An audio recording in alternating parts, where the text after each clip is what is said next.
Bento XVI rodeado pela matilha. Carta enviada em 9 de maio de 2007 por um consulente de Rio de Janeiro, religião católica, escolaridade segundo grau concluído e profissão estudante. As sábias palavras do então recém-eleito Bento XVI, de que rezássemos para que ele tivesse força para enfrentar os lobos, agora tomam cada vez mais sentido e aplicação. A desfaçatez de nossos dirigentes políticos sempre foi notória, mas poucas vezes me enojou como hoje ao ver a recepção que o Papa recebeu no Brasil. Belo baile de máscaras providenciaram. O que o esquerdista na presidência e seu antigo rival, agora governador de São Paulo, possuem em comum? São pró-assassinato de infantes não nascidos, e lá estavam bailando juntos, dando boas-vindas ao sumo pontífice. De certo modo, compreendo que um líder de Estado, por ossos do ofício, receba tais formalidades, mas o que não me conformo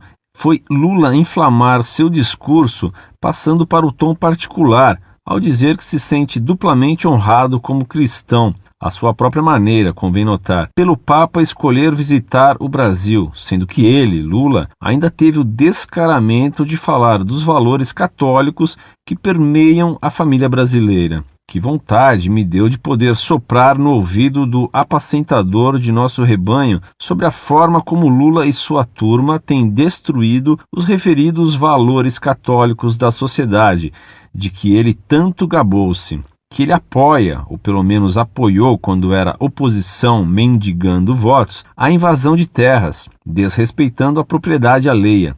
Que bofe! Imprensado pelo próprio Bento XVI, é hoje leitura de ensino médio em nosso, não por acaso, falido sistema de ensino, que nesses mesmos colégios nossas crianças e adolescentes agora obtiveram carta branca para se relacionar irresponsavelmente como animais. Só isso mesmo que se aprende, com máquinas de preservativos iguais às de refrigerante, banalizando o sexo. Que o aborto liberado facilitará ainda mais tal estilo de vida promíscuo, que nunca esteve tão perto de liberar a maconha. Em meio a tantos sorrisos amarelos, fiquei me indagando sobre quantos cardeais ali mostrados não são modernistas. Chego a pensar que Ratzinger se encontra sobre miras mais perigosas que João Paulo II no dia do atentado, porque muito piores que os que ameaçam nossa integridade física são aqueles que atentam contra a nossa vida espiritual,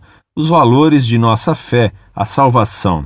A ciência nos diz que o número de predadores carnívoros é sempre inferior ao de herbívoros. A fé nos mostra o contrário, e hoje eu pude conferir com meus próprios olhos lobos de várias matilhas, até neoliberais, esquerdistas, católicos, modernistas à sua forma, cada um jogando por um clã diferente, com sua agenda própria, mas todos servindo aos interesses de um único senhor, que não é o nosso. De certo modo, até lamento que Sandy e Marcelo Rossi não estejam mais cogitados para cantar para o Papa. Quando o gato sai, os ratos fazem mesmo a festa. Parece aquela instituição militar bagunçada, que fica brilhando quando um oficial altamente graduado agenda uma vistoria, mas quando ele se vira, torna a ser a mesma baderna. Porque o Brasil não mostra sua cara ao Papa por meio de ídolos adolescentes sem pudor que comentam publicamente suas vidas sexuais, afirmam já terem ficado de bebedeira, que ligam suas imagens a preservativos, ou a RCC organizar uma missa show com direito a abominações como fã cristão, rap de Cristo, cair pelo espírito, a dança dos espíritos, jogar água benta em baldes como quem acalma cachorros brigando, celebrantes de missa travestidos de goleiro, as orações de línguas. Se nossos líderes políticos e religiosos têm tanto orgulho assim do que o Brasil é e dos nossos valores católicos, que tal uma amostra legítima ao Papa de como as coisas realmente ocorrem por aqui? A pá de cal final sobre o caixão foi ouvir o comentarista da Globo, isto é o que eu ganho por ainda assistir televisão, tecer comentários sobre a juventude católica brasileira, aquela das escandalosas missas show, e dizer que na Europa e em todo todo mundo, a igreja precisa ser renovada. Não tive estômago para assistir mais além disso. Desliguei a TV, liguei o computador e decidi escrever este relato. Hoje, antes de dormir, espero colocar nas minhas intenções de orações o Papa, para que ele resista a tais lobos, que merecem coisa pior que o limbo, que por sinal nem era tão ruim quanto tentam apregoar, apenas justo, sendo que agora devem lutar para a igreja negar o purgatório também e ceder razão aos protestantes, tudo pelo equivocado ecumenismo, sendo que também orarei pela Associação Montfort.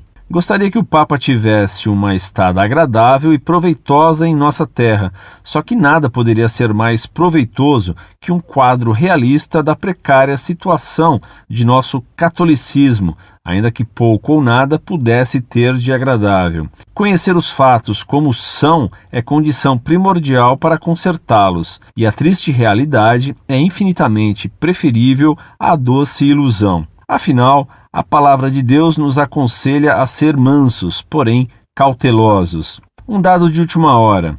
Sobre o Papa valer-se de um altar da tal comunidade Canção Nova. Lembremos das palavras do próprio Bento XVI ao ter anunciado a sua eleição como Papa, em que disse que Deus consegue valer-se de instrumentos inadequados. Isto sim é que é dom da profecia. Muito prezado professor, salve Maria. Que carta excelente você me enviou. E como você comentou bem as contradições registradas na visita do Papa Bento XVI. Pergunta você, que há de comum entre Serra e Lula? Só há de comum entre eles a mentalidade comunista que Serra, genro de Salvador Allende, aprendeu na comunistoide JUC e que Lula recebeu, ele não aprende nada, em conversinhas com os cardeais Arnes e Umes, com Betos e Bofes.